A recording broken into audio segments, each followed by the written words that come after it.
The Copenhagen Ramparts. Are they good for urban exploration? Are they good for tourists? Are they good for military buff? That is what we are going to find out today as we explore the Copenhagen Outer Ramparts. It's off the beaten track. Not every place is equally accessible, and I actually like the entrance here, and I also like this vibe it's giving me.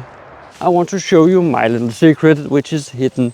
We start our exploration today at the southernmost part of the Copenhagen Ramparts, and the first thing is this little gun emplacement. It is a little bunker, and well, it's open, you can get in there, and it's great to have kids along for their first urban exploration.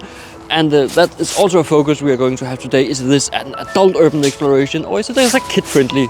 So let's head further up and see what else the Copenhagen Ramparts has to offer. If you're just out for a relaxing walk, then the paved road, that is fine. And you will actually get to see some of the old fortifications from this paved road. So this have multiple uses, this little area in Copenhagen. Or it actually stretches all the way around Copenhagen. Throughout the entire ramparts, you'll be able to find these small bunkers. They are small rooms inside. It's one room. I will find one that's open when we get further up. I know it's open, but basically there's nothing in there, and they are almost all welded up, so you cannot get into them. So yeah, that's not good, but it will give you a sense of what is here and how much has been here back in the day. But let's see if we can find something that's open. When you walk out here, you choose your difficulty. We have chosen a bit mixed, so sometimes we walk on paved road, sometimes we walk on these small patches of road here, and sometimes we find something great. Besides the moat here, when I turn around in a moment, you will see we found the fortress, and it is not on the map. I will make a Google map where I show you where it is. And if the sounds get a little bit funny, it's just because, well, sometimes it's a bit of an echo in these buildings. And this one looks to be open. And with me, I have my trusted flashlight, because you cannot go urban exploring without a flashlight. So, let's see. As you can see, first one there. Oh, great flashlight. I just have to. And let's head in.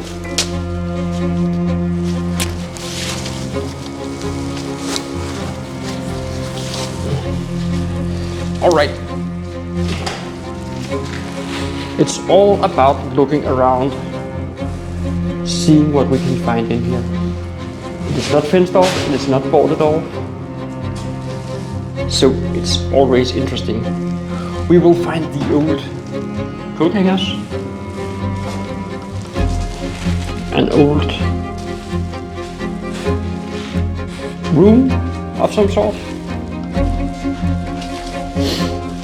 Oh, some of the old installations are still here, and they are actually quite visible. Old hooks. I wonder what that have been. Some sort of crane arrangement. The great thing about going exploring out here is that these concrete buildings are made to last. But you can see they start to crack a bit. Oh, yeah. That one I saw outside, I believe it's for hoisting in and out ammunition or something like that. It's part of an old crane, and it is pulled off from here.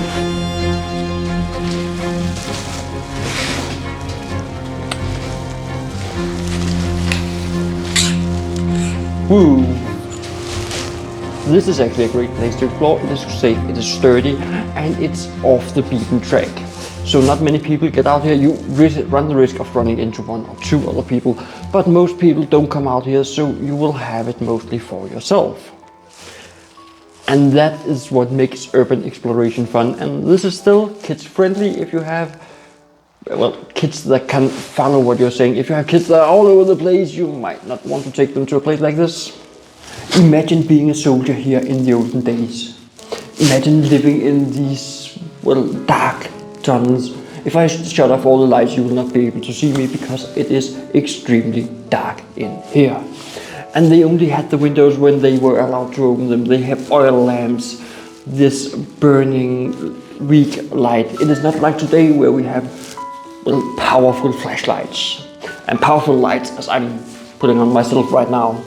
So it was dark, it was cold, it was not pleasant for the soldiers to be here. But today, when you walk around in these buildings, you actually get a sense of what they must have been through without really knowing it. So it's a great way to let your mind wander and think about what has gone on in here. And it is great to see that some of the old part of the structure is still here, even the old part of the tree. It is, well, I don't think these wooden planks would have been imagined being here all the way up to today. They were put in here over 100 years ago.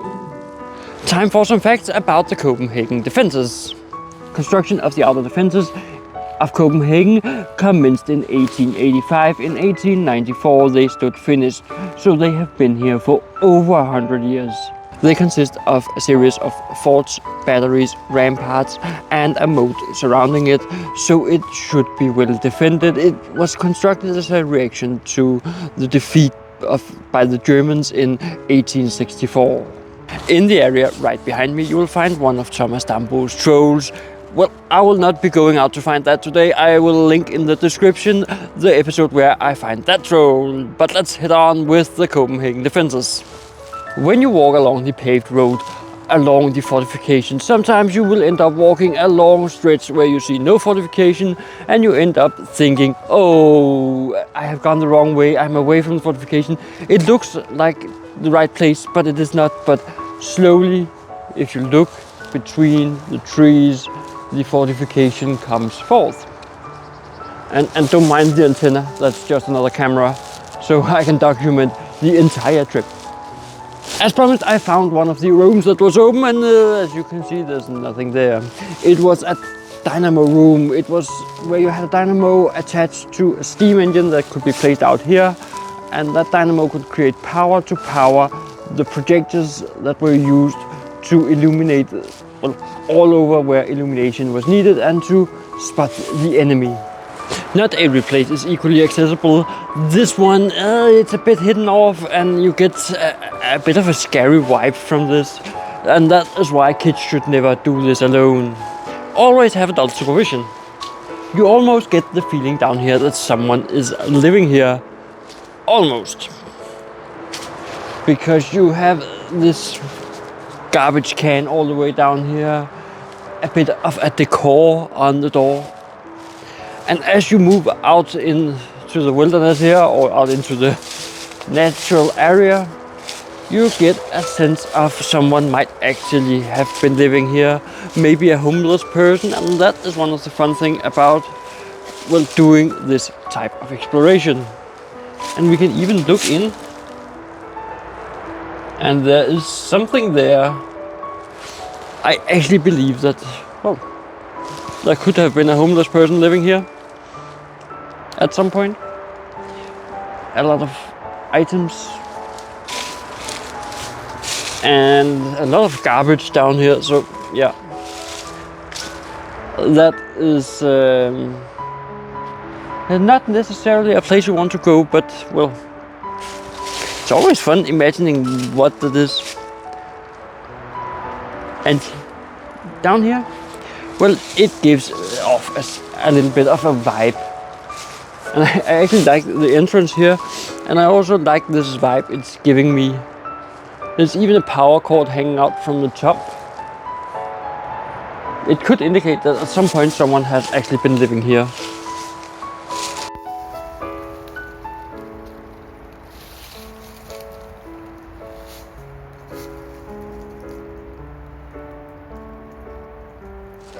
If you're out here looking for the old forts, then look for these gates. They will let you head down to some of the old forts. I have seen a couple of them out here. There's not that many, but they will lead down to one of the frontline fortresses. So let's head down and see what it's like.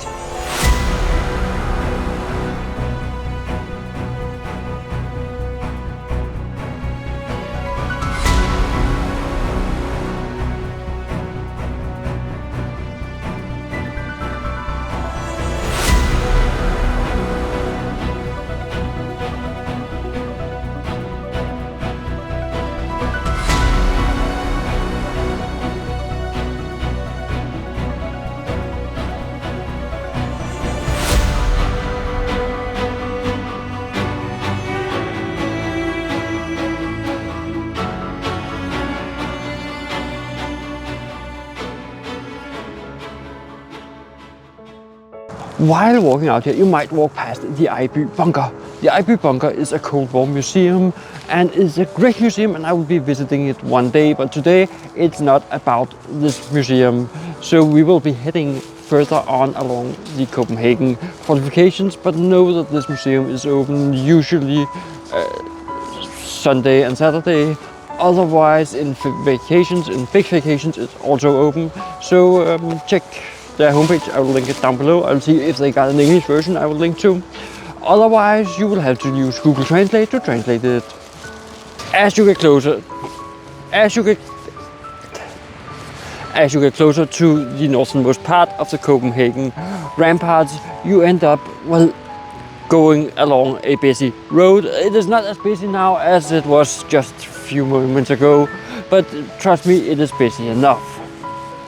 So you can either choose to walk up on the ramparts or down here along the busy road, and you get even closer to the busy road. So it's a matter of taste.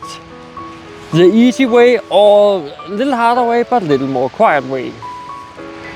But as we venture a little further north, we will get back into an area where there is filled with peace and calmness.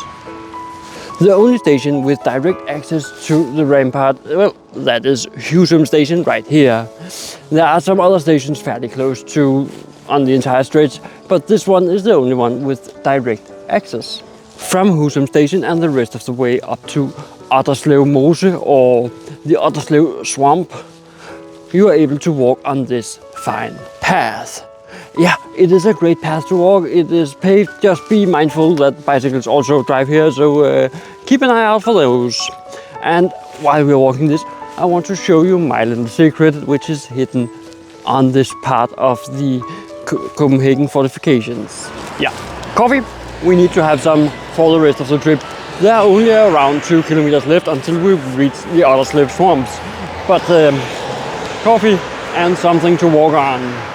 With coffee in one hand and just for exploration, venture into the little secret.